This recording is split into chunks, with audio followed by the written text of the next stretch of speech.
Troy, Michigan, just before the first shutdown last year, public interest group Voters Not Politicians talking election reform, term limits in particular. But of all of these states that have done it, Michigan has by far the most restrictive term limits. We're the darkest red there, and we've got the biggest problem. Michigan, like 14 other states, limits how long legislators can hold office. I think it's very clear that it was a failed experiment. The lady called me and she said, "Your name's not on the ballot. What do I do?" I said, "Well, no, I can't run again. There's term limits." And she asked, "What's that?" It's dysfunctional, that it hasn't led to a lot of the things that we were promised. Nearly 3 decades ago, Patrick Anderson helped lead the fight for term limits statewide. Take me back to 1992. What was going on back then? In 1992, Michigan citizens were upset with out of control government, just like they are now. And they decided to do exactly what their fellow citizens have done over 2 centuries, which is enact a constitutional limit on the number of terms that the same person can get elected to in the same office, using all the powers of incumbency that they have. Political operatives Ed Sarpolis, Democrat, and Bob LeBrant, Republican, they were deep into state politics back then, too. Where were you guys on term limits at that time? How did you feel about it? Bob, remember the whole mail scandal with John Dingell and Barbara Rose Collins? There was a whole mail scandal. Yeah, the banking scandal. Washington, the House banking and post office scandals, Congresspeople co-opting taxpayer money, House Ways and Means Chair Dan Rostenkowski off to prison, thus spurring talk of term limits. Though many tried it wouldn't apply to Congress, term limits were slapped on state legislatures instead. We had to collect, I think, 400,000 signatures. People who didn't want it outspent us by a wide margin. And that included most of the elected officials didn't like it. I was all in favor of having term limits for state legislators because I didn't think we'd ever beat Dominic Giacobetti.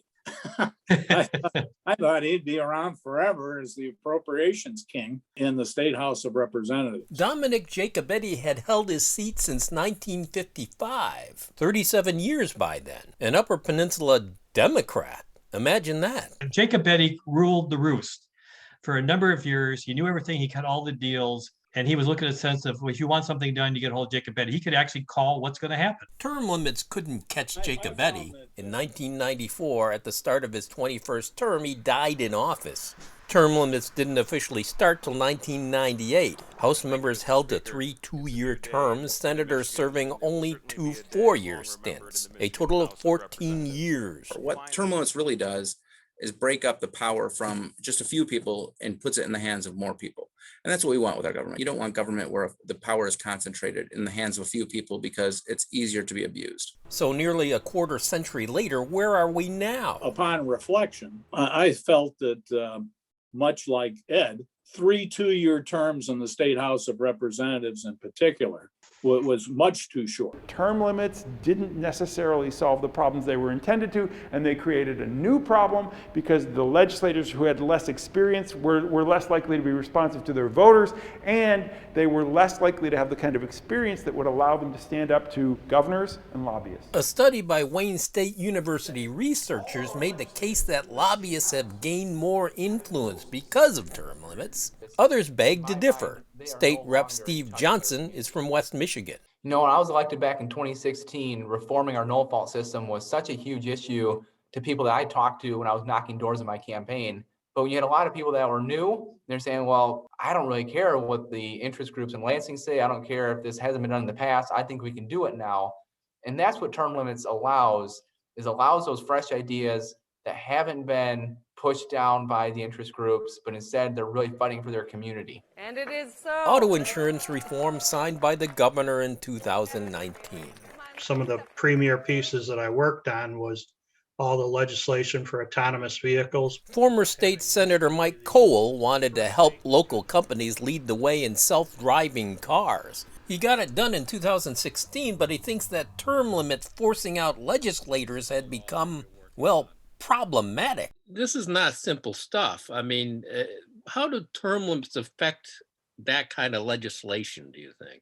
Well, probably somebody coming in right off, from the general public coming in wouldn't even know to begin to work on that unless they were nurtured by another legislator or had an intimate working knowledge of, engineering and that sort of thing. And we don't have a lot of engineers coming into the legislature. It seems that here as of late, we're getting very, very young people or people that are in their retirement years that are coming in just basically for something to do.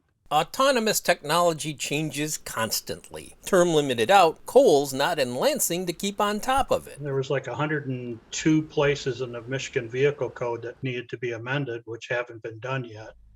And somebody's going to have to do that in the very near future. I'll be the first to admit, I probably wouldn't have run for office had it not been for term limits. Steve Beta worked in Lansing before term limits took effect. His House seat opened, and he was first elected in 2002. I had about over 50 public acts in my career. One of the bigger ones was dealing with compensation for people who were wrongfully convicted. Beta worked that bill, 6 years in the House, 6 more in the Senate. Turnover meant educating more new faces each election cycle. The fact that it took as long as it did, it was like a 12-year endeavor. I don't think that would have taken as long if it wasn't for term limits hampering it. If you were to change them, would you get rid of them? Would you extend them? What's your position on that? I think at this point in time, I would extend them, to, say 3 or 4 terms in the Senate and then the equal amount in the House. And then I would alternate them so that we wouldn't be losing everybody all at one time, because there's a tremendous brain drain that goes on. One proposal that I think is really reasonable is to just allow a person to serve a total of 14 years, but allow them to make the choice, between how they want to spend that time in either chamber. How hard would it be to change the term limits that we have now? It would require a constitutional amendment to change the term limits that we have now. So that would mean a ballot initiative. Nobody wants to put it on the ballot because they didn't want to spend money collecting signatures. And sometimes if the Republicans wanted to push it, the Democrats didn't like it because they want to get rid of the Republican people. And then sometimes the Democrat wanted, but they didn't want to lose their people. So the bottom line was never any compromise. Now Sarpolis and LeBrant are pushing an idea, not a new one really, kind of hidden in plain sight. And this year I began to do some work in Rochester Hills. And one thing I was looking at the way they run their government. There are term limits in Rochester Hills too. But the quirk in city charter, the fact is that after the 2 terms, if you want to run for a 3rd term, you're going to have to basically win by a write-in ballot. Rochester Hills Mayor Brian Barnett is in his 4th term because residents keep writing him in. And the campaign was really about, it was very important, not why you should vote for me, but how you should vote for me. So we thought we'd make a quick video to show you just how simple it is. 99.5% of people had never written anyone in a ballot before. So it was a massive education campaign. In that election in 2015, I took, I think, 54% of the vote not being on the ballot. Sarpolis and LeBrant would like to get the legislature to take something like this to Michigan voters this fall. And there's a lot of people that feel that the term limits have kind of inhibited better government. What do you say about that? Well, you know what?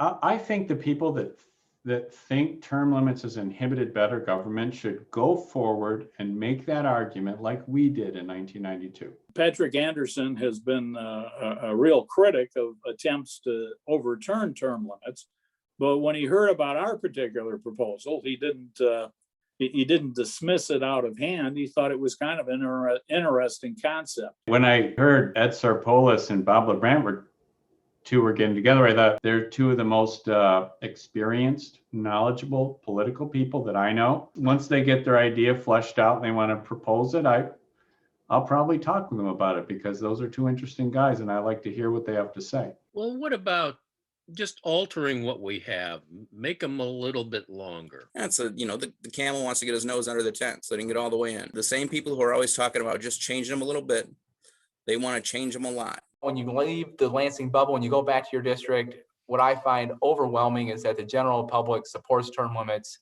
and it's not even close. I think in the end of the day, you come in, you serve your community, you do your job, and you go back home. I would get this all the time, though, when I was term limited out, was people like, well, we're really sorry to see you go. You've done a great job. You've been a super good part of the community. But at the same time, they would say, we really like term limits. It's almost like, well, we like it for the other guy, or we like it for the people we don't know. But for the people we know, we don't really like it. So maybe the write-in idea would be a good idea.